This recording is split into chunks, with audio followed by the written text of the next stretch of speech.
The film begins as John Wick is still anonymous go through the roads of New York City. He has under an hour left until he is formally proclaimed excommunicado and has no hired gunman administrations delivered to him alongside the $14 million abundance on his head coming full circle. He gets into a taxi and passes on the canine to be taken to the mainland to be left under the watchful eye of Charon.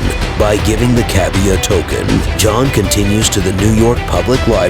Subsequent to being coordinated by the curator, he finds a book containing stowed away marker coins and a cross jewelry. A solitary hired gunman, Ernest, comes in and attempts to kill John, prompting them thumping each other around the shelves before John gets a weighty book and uses it to beat Ernest, disjoin his jaw, lastly snap his neck with it.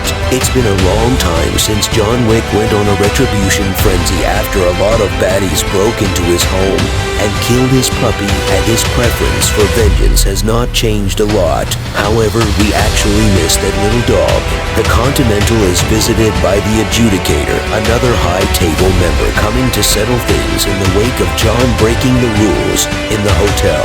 She meets with Winston and tells him that since he gave John a 1-hour head start before his contract went up, he has a week to step down as manager of the Continental. Similarly, she visits the Bowery King and tells him to step down since he gave John sanctuary when Santino put the hit on his head. The Adjudicator visits the Bowery King again, and he says he has no intentions of stepping down. As punishment, the Adjudicator has 0/Bowery King 7 times. The Bowery King and John Wick may team up, but at the end of the film, it's revealed that the Bowery King is alive and well, although very scarred up from the sword strikes from Zero. The TikTok man brings a wounded John Wick to the Bowery King, and both express they're looking for revenge against the High Table. With the High Table turning on both Wick and the Bowery King, it appears war is coming between the two sides. The Bowery King has an army of homeless-looking killers at his disposal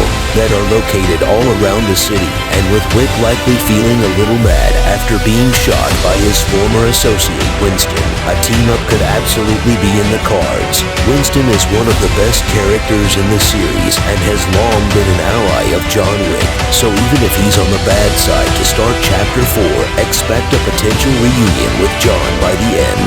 We could see a situation play out where John Wick and the Bowery King do battle against the High Table and Winston at first, before something major goes down that makes Winston change sides again. At the end of the day, Winston wants to keep control of the Continental, and if he sees a way he can do that and help John again in Chapter 4, he'll likely take that route.